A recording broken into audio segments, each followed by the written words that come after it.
Hello and welcome to another video. I'm Jackson Satoru-Everlight and this is my YouTube channel called Satoru-Kai. Today I want to talk about enlightenment. What does this mean?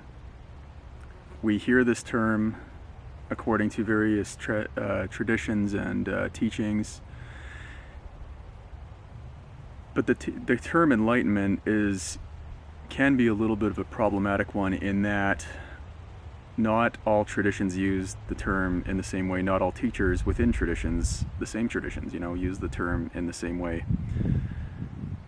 So what I'm going to do is explain what does it mean here in this path that I'm teaching. And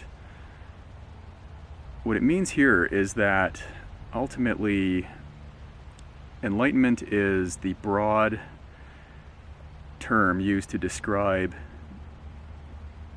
the awakening process, which is made up of various stages, okay? But without getting too technical into all the stages right now, what's the difference between enlightenment and not being enlightened? What's the difference? Okay, so the difference would be, to understand to be able to answer that question, I have to first explain what enlightenment isn't, and ultimately what the separate self and the ego are. Okay, so to really simplify it, unenlightenment is the perception and the lived experience of being a separate self and being in a world that feels as though it's made up of separation, separate parts, separate people with separate free wills, and feeling like there's a self versus everything else, okay? Feeling like there's me here and there's everything else, and that's like the final conclusion about life, It's like a fundamental conclusion, like I am me, they are them, Like I'm sitting here and I am Jackson, and the birds are the birds, and the trees are the trees, and the sun is the sun, and they're separate from me and different from me. Now, that's the kind of like the final conclusion in the unenlightened state. Okay. In the enlightened state, which really has, like I said, many stages, like, glimpsing, awakening, liberation, and there's various stages, sub-stages within just awakening, But without getting too into that, ultimately, it's the realization that I'm not a separate self, okay? That I'm not a separate me, and that everything else that exists is not a separate self either, or separate from me either. So in other words, sometimes it gets described as oneness, and oneness is a stage. But ultimately, it leads to a state of undividedness, okay? And it's really not a state, it's more like the absence of other states that make things seem separate, right? So it's the kind of the realization and the lived experience, the embodiment of becoming an expression of that undivided state in a conscious way where it's experienced that way, okay? Ultimately, everybody and everything already is undivided, because we're talking about truths here, okay? And that's why they sometimes say unenlightenment is an illusion and enlightenment is the truth. Okay? So it's true that everything is undivided. Now, the thing is that not everyone or everything ultimately realizes that or lives that from that place. You know what I mean? So while everything ultimately is that, it's like not everything knows that. Not everybody is aware of that, right? And I don't mean aware of it intellectually. I mean aware of it as a lived direct experience here now, in your life as you're living it now. And so what the spiritual path is the spiritual path is the finding out ultimately who you are. Not looking for a conclusion that, okay, the new conclusion being everything is undivided. It's not about finding a new model or a new conclusion or a new state of mind. It's more about your direct experience of being. Your direct experience of being here and now, because that is the portal to the truth. Right? What do we have in common with everything? Everything exists. Or everything is,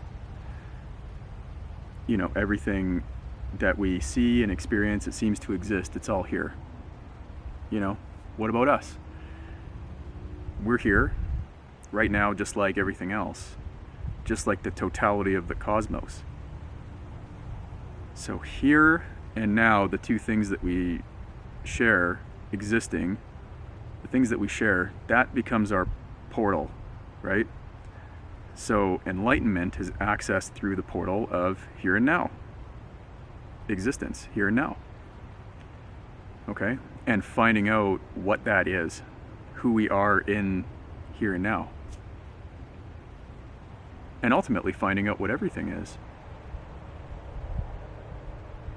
And I'm not going to bore you with all the different ways to which one can come to that recognition. There's different paths, there's different approaches to that. And ultimately it comes down to, different strokes for different folks. What's the best path? There is no best path. It's the path that you can walk the most earnestly and sincerely, because enlightenment is about the truth. Enlightenment's about the truth, and so we have to orient ourselves to what is the most true for us. What is most sincere? What is it truly that calls to us at a deep level? And so whatever path that is, because it's oriented with what's true for us, at a relative level, that at a bigger level can align us to a bigger truth, believe it or not. Even if relative truths, might seem like they might not work. Like sometimes the progressive paths, which are, kind of usually a long, drawn-out series of practices one goes through, more of a point A to point B approach. And those have their place when they're understood. I'll do a separate video on that. So, there's that, but there's also direct paths that kind of help you see what's here right now as well.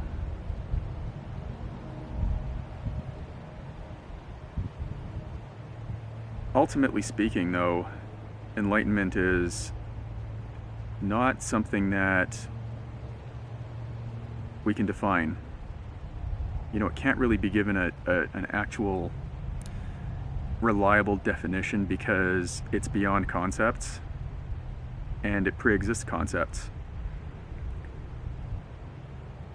There's no one final conclusion about it, because truths are paradoxical ultimately and have many sides to them.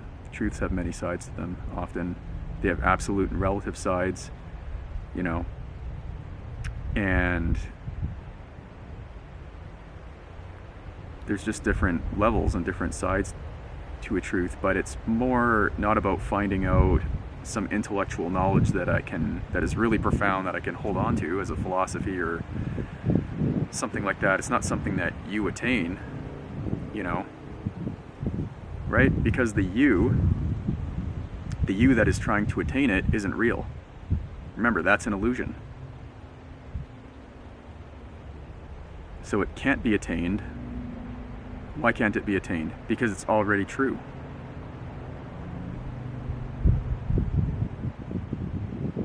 And the one trying to attain it isn't real.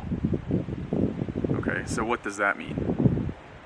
When I say the one that wants to attain it isn't real, it doesn't mean that there's not a person.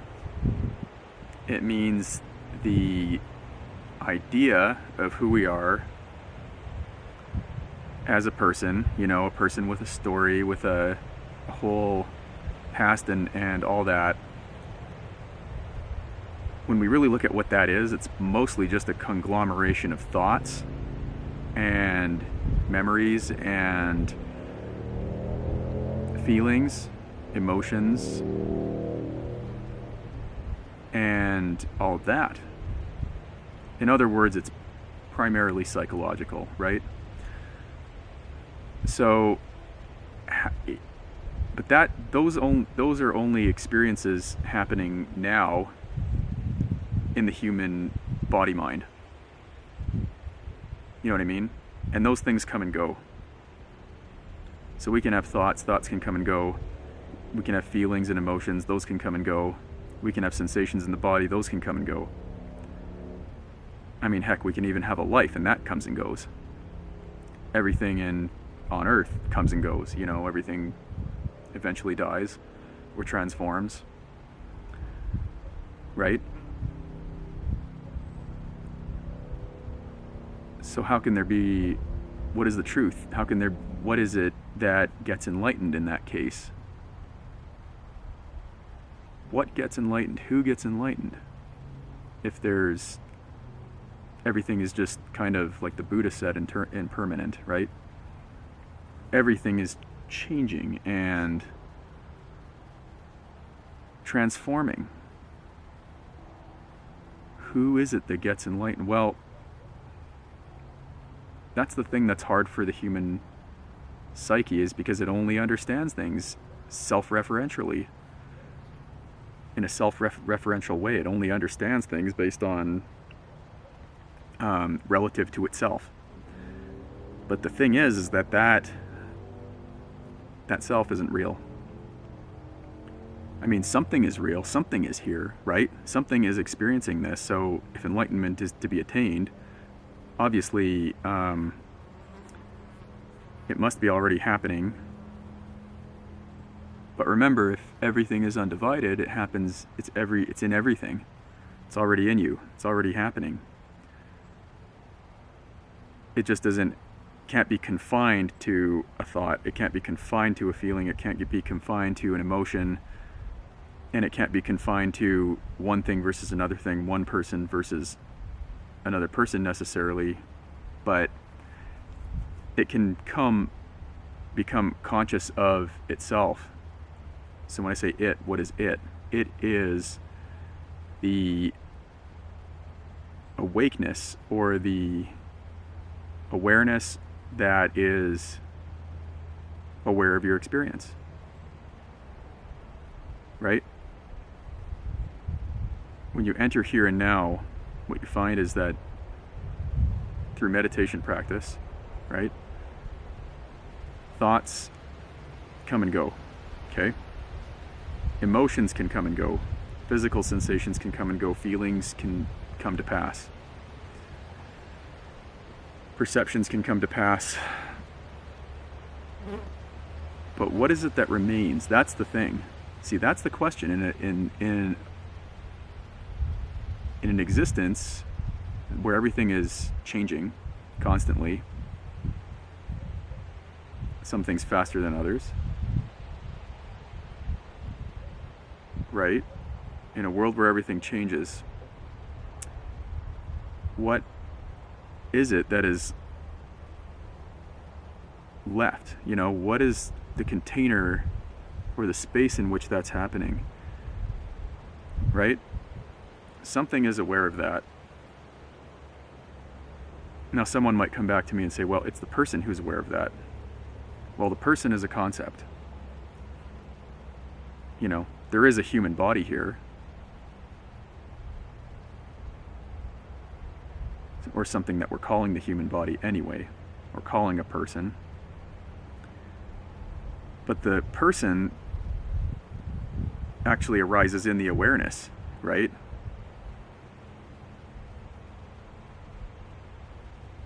You know what I mean? So it's, what we have to do is to kind of find enlightenment, you have to observe. You have to observe very diligently,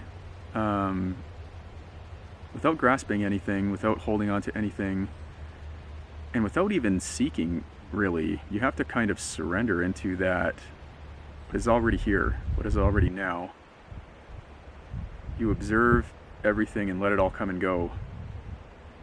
And sooner or later, it's like there's just nothing left. That there's no self or me there that is actually experiencing everything. There's just experience happening spontaneously, right? There's just everything happening spontaneously. And in that direct experience of that spontaneity, there isn't self-reference going on. There's just life occurring as it is. And there's no division within that. There's not even oneness within that, because there's not even a self there to be one with everything. You see what I mean?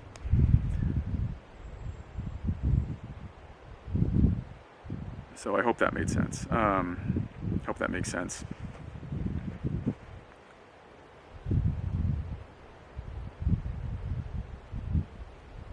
But most people find when they undergo meditation practice that, hey, like, it can be pretty easy to get caught up in thoughts, caught up in feelings, and distracted easily, or to get locked in patterns of seeking. There are ways through that, okay? And that's a different topic, but the spiritual path is all about that. The path of meditation and awakening is all about that. So I hope you found this video useful. If you did, please feel free to leave a comment or a question. Don't forget to like and subscribe, and thank you very much for joining me in this video.